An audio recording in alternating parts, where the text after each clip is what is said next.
La pandemia del COVID-19 ha contribuido a humanizar nuestras relaciones y actividades, a cargo del doctor José López Guzmán, profesor del área de Humanidades Farmacéuticas de la Facultad de Farmacia de la Universidad de Navarra en España. Buenos días. Quiero comenzar dando las gracias a los organizadores de este congreso por haberme invitado a participar en él, en especial a las doctoras Mervaluz Calle y Amparo de Jesús Zárate. El título de mi intervención es "La pandemia de COVID-19 ha contribuido a humanizar nuestras relaciones y actividades". Voy a pasar a la presentación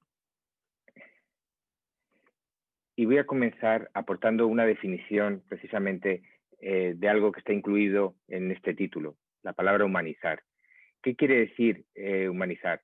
Pues José Luis Cañas nos proporciona una definición que me parece muy acertada. Humanizar es una auténtica conversión que hace al sujeto optar por los valores que hacen crecer a la persona, provocando un dinamismo básico que le aspira a existir en plenitud.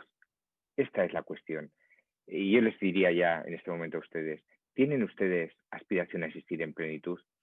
El autor nos dice y nos pone algunos ejemplos para que veamos qué es a lo que se refiere cuando dice existir en plenitud. Dice, semejante a la tensión hacia el bien de Platón, a la aspiración a la perfección de Aristóteles o el deseo de Dios de San Agustín. Bueno, pues para esta humanización se requiere de una disposición personal. No es simplemente ver qué es humanizar o si los demás humanizan o si se humaniza, sino yo estoy en una disposición personal adecuada para ello. Es decir, yo tengo esa aspiración a existir en plenitud, a aportar a la sociedad aquello que se requiere para esa humanización.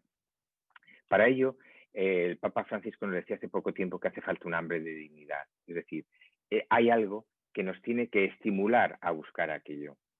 Bueno, en esta definición, como hemos visto, también hay otro concepto importante que todos conocemos, es el de persona. Somos personas y, por lo tanto, no habría mucho que hablar de ello.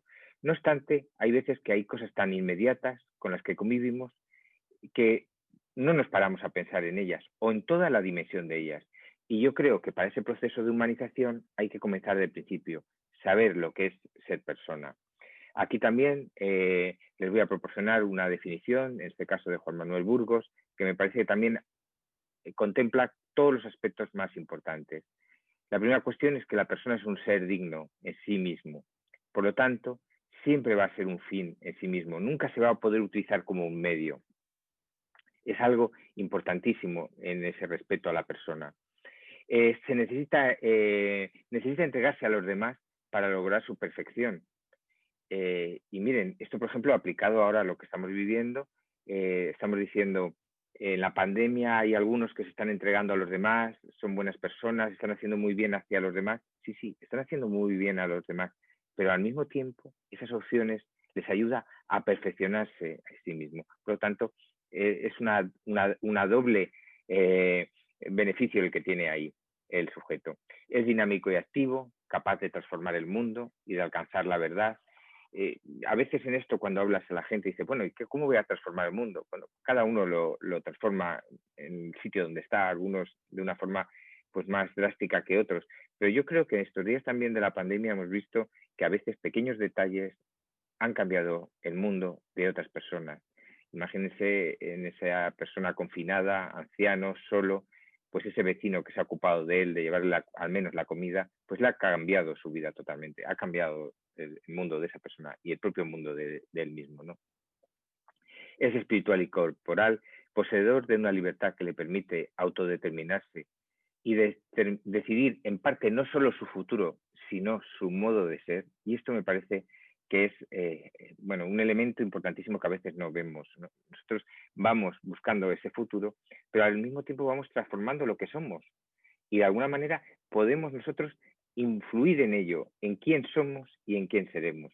Nuestras decisiones, nuestras omisiones, nuestras acciones nos van configurando como persona, como ser. Está enraizado en el mundo de la afectividad y es portador y está destinado a un fin trascendente. Yo creo que son elementos importantes todos los que hemos estado diciendo, que todos lo sabemos, pero que hay veces que tenemos que refrescar y replantearnos. ¿Soy consciente de cada uno de ellos? ¿De la dimensión de cada uno de ellos? Bueno, y aquí ya con estas dos definiciones y de estos dos planteamientos voy a intentar por lo menos esbozar aquellas cosas que me puede parecer que la pandemia nos ha aportado y que ojalá que hayamos aprendido algo de estas situaciones. Yo creo que la pandemia nos ha ayudado a encontrarnos a nosotros mismos con nuestra finitud. Hay mucha gente que vivía como si y fuera a vivir siempre, como que no hubiera ningún problema alrededor y se ha dado cuenta que hay una finitud. También puede ser una aportación importante el habernos sentido pertenecientes a una familia común, aunque también nos hemos dado cuenta que la ciencia tiene unos límites, algo que parecía que quedaba ahí separado de nuestras percepciones diarias. Hemos visto que hay unos límites de recursos, nos hemos encontrado con el problema de seleccionar enfermos para ser tratados y también ha habido cambios en la propia comprensión de algunas profesiones, sobre todo de las de ámbito sanitario, yo creo que han estado ahí muy en juego. Pasamos al primer punto, el encuentro de la persona con su finitud. Estábamos en una situación en la que el ser humano tenía claro y tenía como bandera su autonomía, su independencia, su autosuficiencia, y de pronto nos encontramos con un virus que transforma toda nuestra vida y empezamos a enfrentar esos aspectos con la necesidad, la vulnerabilidad y la fragilidad.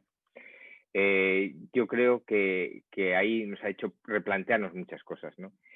Podemos ver que este Homo sapiens que ha estado evolucionando en los últimos tiempos parecía que se había convertido en un Homo omnipotens, encima de su estrado, viendo todo por encima, como yo soy el dueño y rey de todo, yo lo puedo todo. Bueno, pues este virus, como les digo, quizás ha venido a destronar de este pedestal a este Homo omnipotens y lo ha vuelto a hacer que se encuentre con su propia realidad, ¿no? Su realidad desde su propia finitud. El segundo punto que les decía, el sentido de pertenencia a una familia común, me gustaría aquí hacer referencia a unas palabras del Papa Francisco que dice que nos dimos cuenta de que estábamos en la misma barca, todos frágiles y desorientados, pero al mismo tiempo importantes y necesarios, todos llamados a remar juntos. No podemos seguir cada uno por nuestra cuenta, sino solo juntos. Miren, me parece que son unas palabras muy bonitas, yo creo que todos estamos de acuerdo con ello, que este tiempo nos ha dado cuenta, de darnos cuenta, de ser más conscientes de nuestra realidad y de la gente que nos rodea y también de asumir responsabilidades. Y es el momento quizá de medir el grado de desarrollo humano, no solo por parámetros económicos y de mercado, sino por el grado de solidaridad de una sociedad. Miren, no es lo que más vale de la persona, los medios económicos que tiene, no es lo que más vale de una sociedad determinada, los medios económicos que tiene, sino su grado de humanidad en cada uno de esos momentos. A mí me ha llamado siempre mucho la atención de que se clasifique a la sociedad entre países desarrollados o subdesarrollados.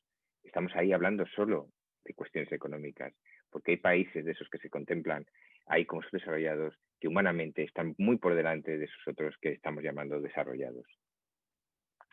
En este caso, en lo que le estaba diciendo de ese encuentro con los demás, creo que la medida para poder ir avanzando es pensar que esos encuentros que nosotros hacemos con los demás es un encuentro de un tú con el yo que convertimos en un nosotros. Y ahí aportamos esa definición de persona, pero a los dos.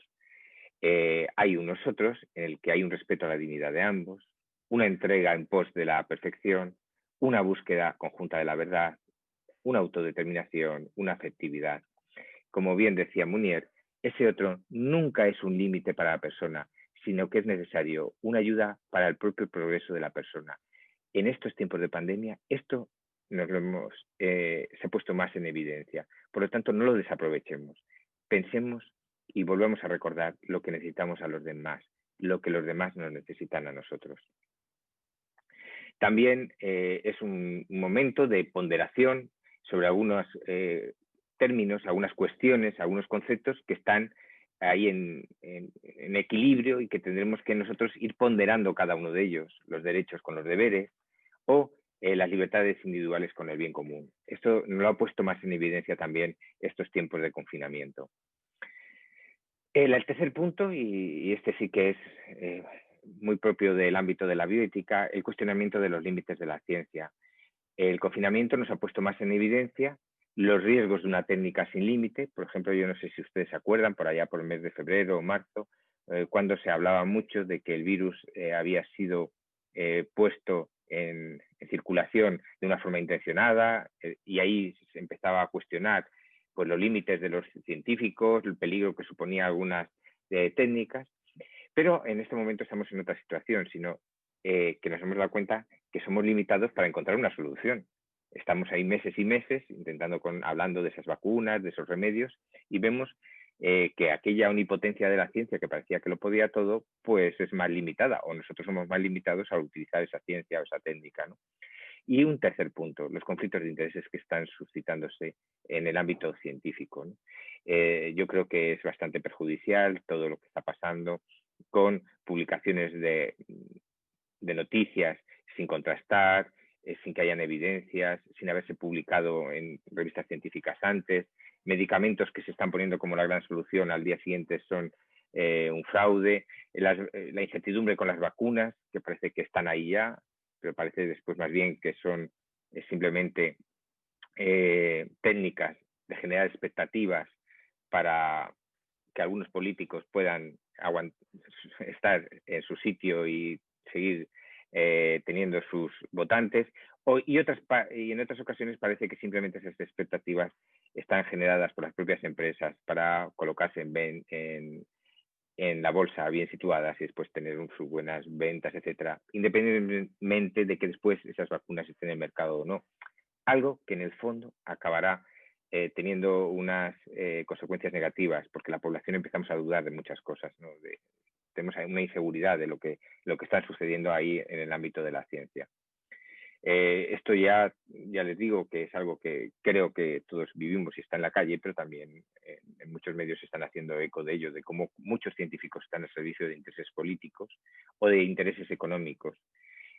Claro, ahí los malos son los políticos o aquellas empresas que están aprovechando de esos científicos, pero nunca olvidemos que el científico que accede a ello es el agente moral que dice, sí, yo accedo a ello. Por mucha presión que haya, el que accede es el científico. Ese que está siendo un vocero de políticos o de intereses económicos ajenos a la verdad, de la propia busca de la verdad de la ciencia, es el que tiene el peligro, ¿no? El que tiene ahí, pues, por lo tanto, toda la responsabilidad de lo que está haciendo. El cuarto punto que les quería hablar es la percepción de la limitación de los recursos. Creo que hay poco que hablar de aquí, lo hemos vivido todos, las camas limitadas en las UCIs, la falta de EPIs, etcétera, para cubrirse bien y para estar protegidos los profesionales sanitarios, falta de material para las PCRs, costo de las mascarillas, es decir, un momento que hemos visto que nuestros recursos estaban limitados, algo que en sociedades más opulentas y en sociedades en las que se creían que tenía la sociedad del bienestar todo cubierto, se han visto que en cosas tan necesarias y tan inmediatas, pues no las tenían cubiertas. También, como les decía antes, algo que en bioética nos importa mucho, nos ha estado importando y se ha debatido mucho, es el criterio de selección en enfermos para ser tratados. Aquí les pongo un ejemplo en Suiza, pero en España nos está pasando, en esos criterios de selección, cuando no hay camas suficientes, cuando no hay medios suficientes, pues se ha discriminado sobre todo a personas por su edad. Algo que quizá puede llamar la atención porque puede haber una persona con una edad elevada, con muchas expectativas de vida y un estado de salud bien, y una persona joven que se le ha priorizado cuando tenía pocas expectativas de vida. Bueno, pues esto hay que buscar un equilibrio ético y hay que pensarlo y no puede ser una cuestión simplemente de tipo político la que toma esas determinaciones. El último punto que les quería hablar es la propia comprensión de las profesiones. Yo creo que aquí ha habido momentos en los que ha invadido el sentimentalismo más que una visión racional de la situación, y entonces pues a ciertos profesionales se les ha aplaudido, después se les ha odiado, a otros se les ha despreciado. Bueno, yo creo, y esto es una de las cosas que a mí he estado pensando mucho en este tiempo. Creo que en muchas ocasiones no se ha visto lo que es una profesión en sí, no se ha abordado realmente lo que es el fin de la profesión y entonces simplemente se ha hecho una visión, ya le digo, sentimental de ello. Por ejemplo, estamos hablando y podemos ver las enfermeras, unas heroínas en el primer momento, después ya parece que no tanto, se les aplaudía, se salía a los balcones. Bueno, las enfermeras son heroínas. Bueno, pues si han estado atendiendo a personas con COVID, no son héroes, han hecho bien su profesión, están hechos para eso, para tratar a cualquier persona que tiene una patología. Sí que son heroínas cuando no se les ha dado los materiales de protección suficientes, cuando se les ha hecho trabajar en horarios más alargados de los deseables, etcétera. Eso sí, por lo tanto, yo creo que con las profesiones hay que hacer ese reajuste de verdad, de ver lo que son los fines, cuáles son los medios de cada una de ellas, y para no demonizar ni tampoco exagerar con algunas de las acciones. Cada profesión tiene que hacer lo que tiene que hacer y lo que está en su propio país de trabajo. En conclusión, este periodo de pandemia ha propiciado que nos paremos a considerar nuestra vida y la de los que configuran nuestro entorno. Es importante que esta situación que estamos atravesando nos deje huella y fomente nuestra hambre de dignidad humana. Sería una pena que todo lo que hemos pasado, lo que estamos pasando y lo que probablemente sigamos pasando, no haya sido para hacernos mejores personas, para crear una sociedad más humana. Es importante que esta situación que estamos atravesando nos sirva de acicate para implicarnos en construir una sociedad más humana.